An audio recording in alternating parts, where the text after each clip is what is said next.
This is awesomebatteries.com. Welcome to the Lithium Rhino 48V 65 amp hour installation video in a Club Car Precedent. This step-by-step guide will show you how to go from old lead-acid batteries to one single 51.2V 65 amp hour lithium golf cart battery by Lithium Rhino.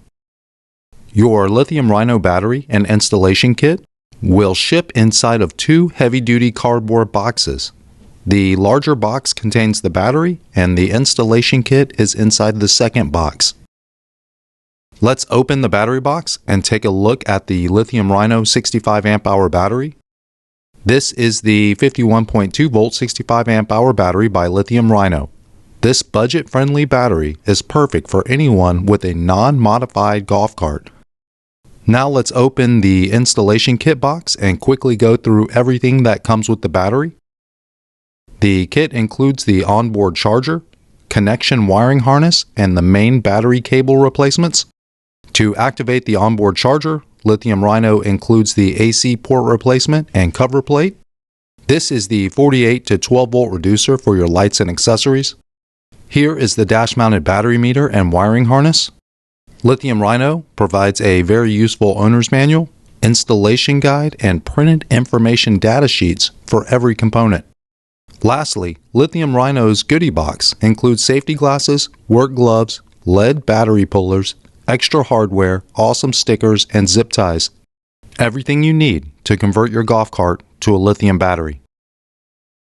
Make sure the key switch is off, the vehicle is in neutral, and put the run tow switch in tow mode. Remove the old lead-acid batteries and clean the battery compartment. At this point, we are going to remove the trim, floor mat, and dash panel. Use a T30 to remove the top rear shell screws. Removing the front two screws will give you just enough wiggle room to get the front trim panel out. At this point, we are going to remove the trim, floor mat, and dash panel. Remove 3 T40 screws that hold this trim panel in place. This cart is missing the charge port cap, but just pop the clips on the sides, and then you can remove the front trim panel. Pop the dash panel out of place by removing these 2 T30 screws, and then there's a T15 on top. Go ahead and pop your dash panel out of place.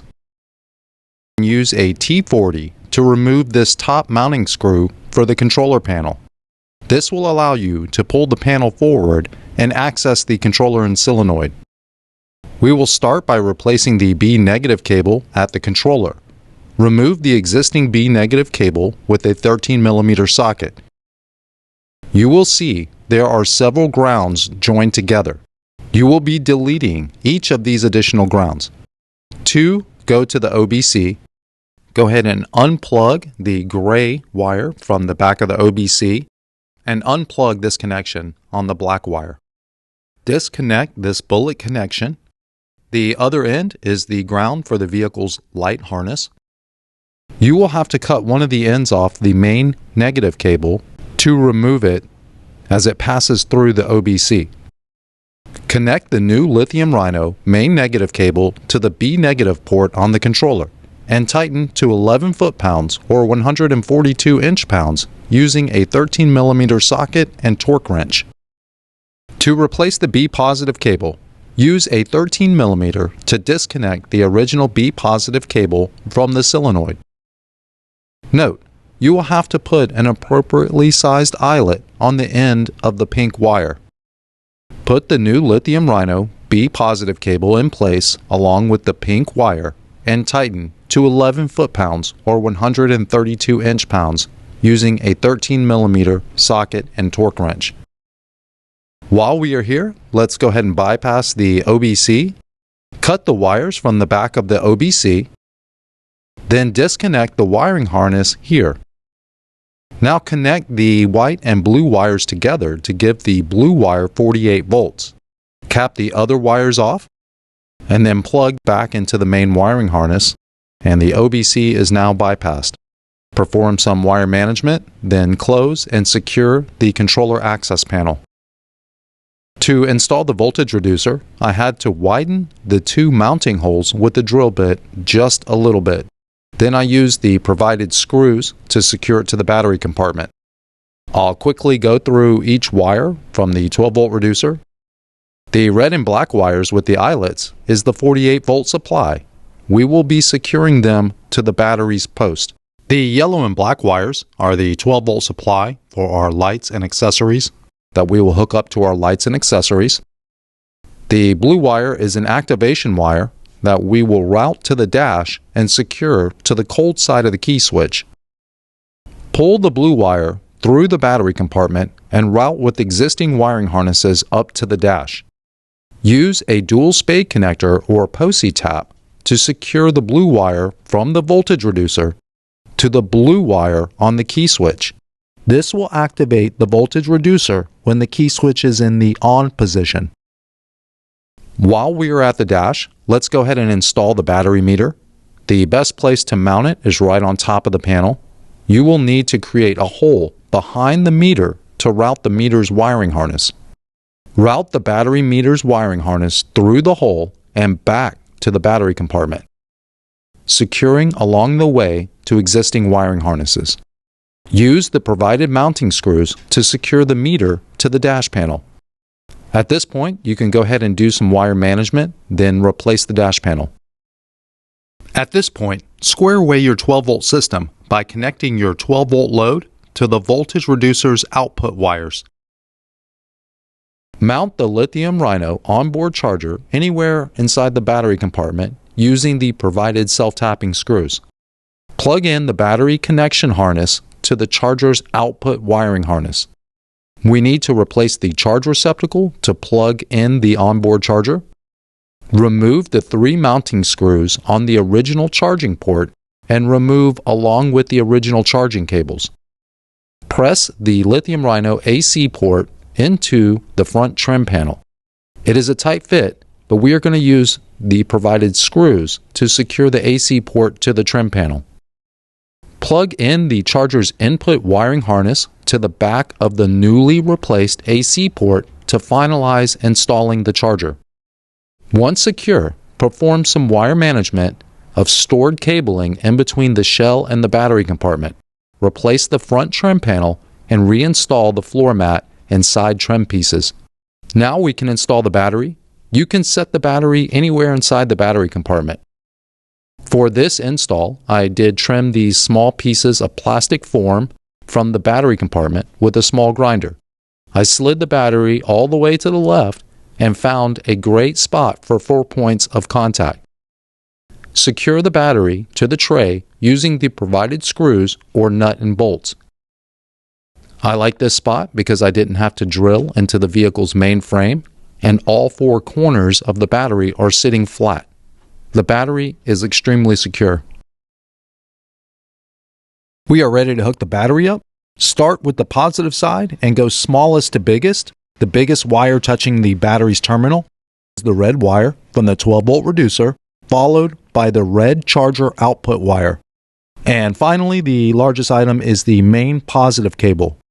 Secure to the positive post and tighten using a 13mm socket and torque wrench to 11 foot-pounds or 132 inch-pounds. Now we are ready to hook up the negative side. The smallest item is the black wire from the 12-volt reducer, followed by the black wire from the charger output, and the last item is the main battery negative cable. Go ahead and secure to the terminal and tighten to 11 foot-pounds or 132 inch-pounds. Finalize by putting the terminal protectors in place. Plug in and tighten the battery display meter wiring harness to the RS485 port on the battery. Turn the battery on by pressing the on-off button. Turn your dash-mounted display screen on by pressing the power button. There are 3 screens for monitoring the battery. The first screen is the battery status screen that displays the usable capacity, charge, and discharge currents, voltage, and the estimated runtime meter. The second screen displays life cycles, battery temperature, and the battery status. And the final screen displays the individual cell voltages. The battery will ship at 50% or less state of charge, and it is highly recommended to run a complete charge cycle before using the battery. Simply plug in your heavy-duty charging extension cord into the charge port. The charger will activate, run a complete charge cycle, and shut off when finished. While you're waiting for your battery to charge, go ahead and download the Lithium Rhino mobile application from the Android or iOS App Store. Open the app and select your battery serial number. Press the bottom center main page icon. The battery's information will be displayed. You will see the remaining capacity, pack voltage, life cycle count, charge and discharge amperage, and the battery status. And the app also has remote diagnostics. Lithium Rhino is the only battery brand that has an anti-theft feature. The anti-theft feature allows owners to shut down their battery via the mobile application, and the battery cannot be turned back on until the anti-theft feature is turned off in the mobile app. Quick note, it could take a couple seconds once you press the anti-theft feature for it to activate. Thank you for watching the Lithium Rhino 51.2 volt 65 amp hour lithium battery installation video in a Club Car Precedent.